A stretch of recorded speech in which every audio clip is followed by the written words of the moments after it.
अखबार ने नौकरी का इश्तेहार निकाला और लिखा मोदी विरोधी और हिंदू विरोधी चाहिए। जिस पत्रकार का सिलेक्शन हुआ उसी ने न्यूयॉर्क टाइम्स में लिखी केजरीवाल चालीसा। एक ही दिन दो विदेशी अखबारों में छपी केजरीवाल एंड टीम की तस्वीर। केजरीवाल ने कितने पैसे दिए, किसको पैसे दिए तारीफ छपवाने के लिए। जिस अखबार में फोटो छपवाकर 56 इंच का सीना कर रहे थे केजरीवाल, वो अखबार कैसे अमेरिकी खुफिया एजेंसी CIA के इशारे पर काम करती है। आप मोदी विरोधी हो या मोदी के फैन, प्लीज इससे ऊपर उठकर देश के नजरिए से ये रिपोर्ट पूरा देखिएगा। तभी आपको पता चलेगा कि जिस विदेशी मीडिया में छपे लेख को लेकर आप लहालोट हो जाते हैं, आप गोल्ड मेडल मान लेते हैं उसे, वो कैसे देश विरोधी काम करता है। जिस अखबार में फोटो छपवाकर केजरीवाल का सीना 56 इंच का हो जा रहा था, उस अखबार की सच्चाई बहुत कड़वी है। ज्यादा टेक्निकल बातों में ना घुमाते हुए सीधे आसान भाषा में आपको समझाते हैं।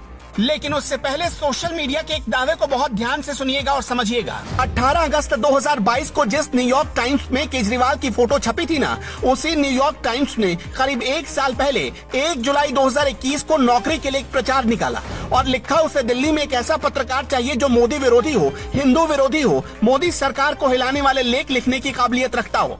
ये जॉब के विज्ञापन का पूरा लबोलुआब है। अब जरा यहाँ रुकिए, हम ये अपने मन से नहीं कह रहे। अखबार का विज्ञापन देखिए, लाल घेरे वाले हिस्से को ध्यान से देखिएगा।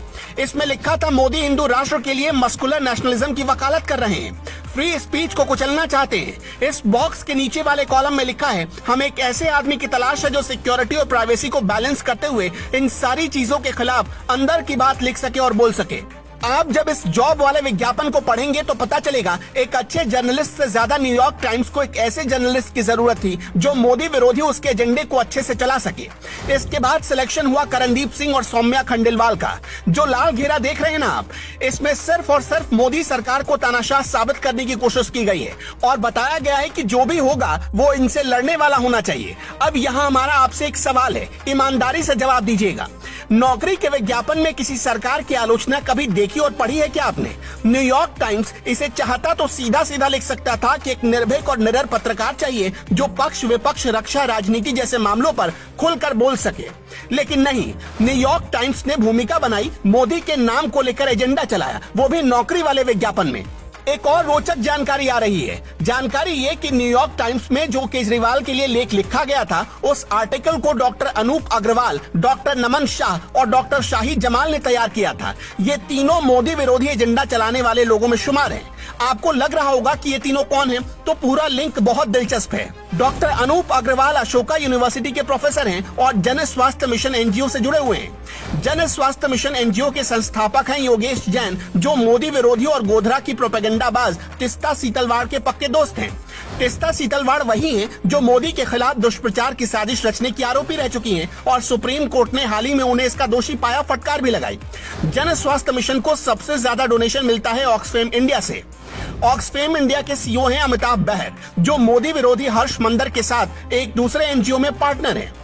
ऑक्सफेम इंडिया एक और इंस्टीट्यूट को सबसे अधिक फंड देता है, वो है अशोका यूनिवर्सिटी।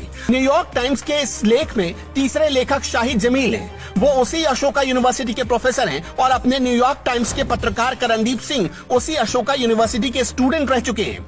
करणदीप सिंह अशोका यूनिवर्सिटी के एक्सपर्ट को आम आदमी पार्टी की सराहना के लिए चुनते हैं और बीजेपी की आलोचना के लिए। ये एक बार नहीं, बार बार होता है, इसलिए ये लगता है कि संयोग नहीं, प्रयोग है।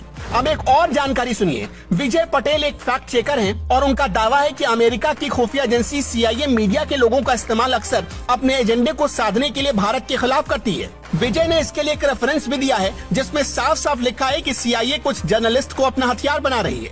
वैसे से संयोग कहीं या प्रयोग, मनीष सिसोदिया के यहाँ छापे के बाद जब केजरीवाल बचाव करने आए तो उनकी पहली ही लाइन थी, न्यूयॉर्क टाइम्स में खबर छपवाने में बहुत मेहनत लगती है। जब केजरीवाल को लगा कि वो कुछ गलत बोल गए तो फिर उन्होंने अपनी भाषा में सुधार किया। जिस पत्रकार ने न्यूयॉर्क टाइम्स के 5 पन्नों में केजरीवाल चालीसा लिखी थी, उसी पत्रकार ने UAE के एक अखबार खलीज टाइम्स में भी ठीक उसी तरह चाशनी में डुबो कर केजरीवाल चालीसा लिखी। यानी एक साथ एक ही दिन दुनिया के 2 बड़े अखबारों में केजरीवाल की इमेज बिल्डिंग का काम चल रहा था। 21 जुलाई 2021 को ऑप इंडिया में एक आर्टिकल छपा जिसमें दावा किया गया था कि न्यूयॉर्क टाइम्स और वॉशिंगटन पोस्ट एक समान एजेंडा भारत के खिलाफ चला रहे हैं। इसी आर्टिकल में दावा किया गया कि चीन की सरकार ने 4 साल में अमेरिकन न्यूज़पेपर्स को $19 मिलियन दे दिया है ताकि अफ्रीकन देशों के साथ बेल्ट एंड रोड इनिशिएटिव की तारीफ में कसीदे छापे जा सके और इसका इस्तेमाल चुपके से भारत विरोध के लिए किया जाने लगा। वॉल स्ट्रीट जर्नल को $6 मिलियन मिला, वॉशिंगटन पोस्ट को $4.6 मिलियन मिला, न्यूयॉर्क टाइम्स को $50,000 मिला, फॉरेन पॉलिसी को $2,40,000 मिला और ट्विटर को $2,65,822 दिए गए। इतने पैसे लेने के बाद हम कैसे उम्मीद कर सकते हैं कि विदेशी मीडिया भारत की बुराई नहीं करेगा? उम्मीद है कि आपको असली खेल समझ में आ रहा होगा। बाकी कुछ चीजें हम आपके ऊपर छोड़ते हैं, आप खुद भी समझदार हैं। हम जानते हैं कि रिपोर्ट कई लोगों को चुभ सकती है, लेकिन आपका क्या मानना है? कमेंट बॉक्स में अपनी राय हमें जरूर बताइएगा।